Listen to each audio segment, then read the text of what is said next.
Dans cette vidéo, on va voir que lorsqu'on fait des raisonnements mathématiques, quand on ne fait pas preuve de rigueur, même sur des choses absolument minimes, juste un petit principe mathématique oublié pour passer d'une ligne à l'autre, eh bien on peut aboutir à des résultats absolument aberrants. La preuve, avec ce résultat, 1 égale 2, qui vous semble bien évidemment faux, mais que je vais obtenir avec un raisonnement qui pourra vous paraître assez rigoureux. Et pourtant, il y aura quelque part, à une certaine étape, eh bien, un problème de raisonnement, un problème peut-être calculatoire ou peut-être de mauvaise utilisation d'une règle de calcul.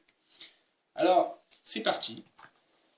On va commencer par prendre deux nombres réels au hasard, A et B, qui sont deux nombres réels qui sont différents de 0 et qui sont égaux, c'est-à-dire A égale B. Voilà, je parle de deux nombres que j'appelle A et B, en fait qui sont les mêmes. Alors, je vais utiliser finalement tout ce que je sais sur les égalités. Une égalité, je peux lui faire subir une opération n'importe laquelle, du moment que je la fais à gauche et à droite de l'égalité.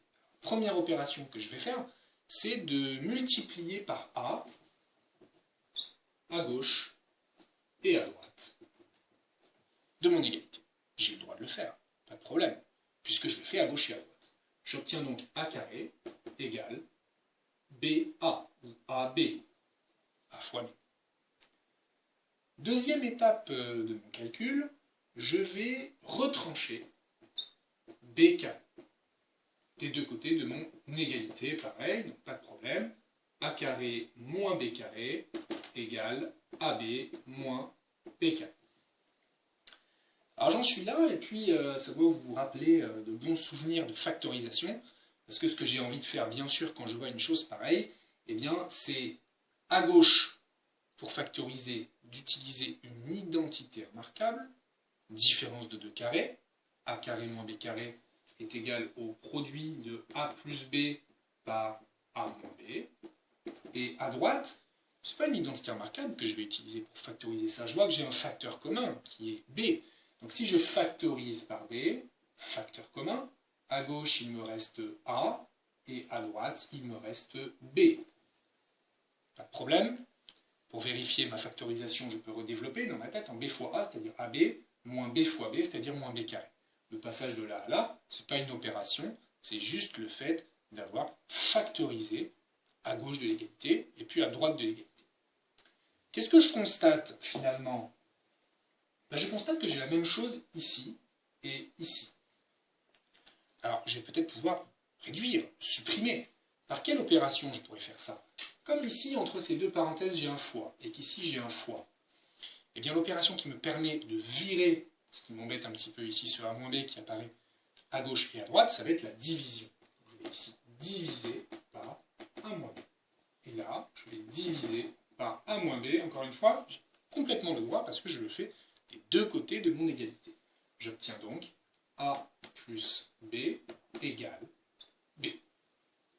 Alors, je vais maintenant repartir de ce que j'ai écrit au tout début de mon raisonnement, c'est-à-dire que j'étais parti de deux nombres qui étaient non nuls et égaux tous les deux.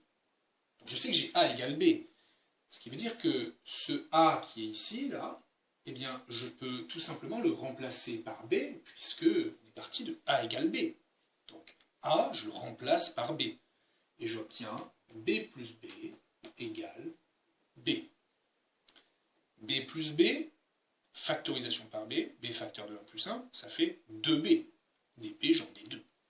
Donc 2B égale B. Encore une fois, ce n'est pas une opération qui m'a permis le passage de là à là, un peu comme ici, c'est une factorisation. J'ai envie de faire quelque chose, j'ai envie de simplifier par B, puisque je le vois apparaître à gauche et à droite de mon égalité.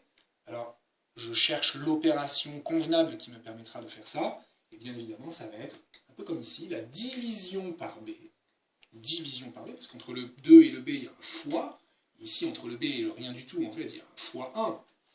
Donc en divisant par B des deux côtés de mon égalité, d'ailleurs B est différent de 0, donc j'ai le droit de faire ça, ça me donne 2 égale 1. 2b divisé par b, ça fait 2. b divisé par b, ça fait 1. Divisé par b, divisé par b, j'obtiens le résultat suivant. 2 égale 1.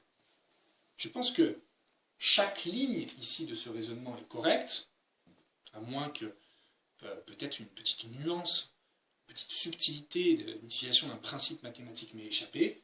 Pour moi, j'ai prouvé que 2 et 1 sont bel et bien un même et unique nombre. Où est l'erreur ?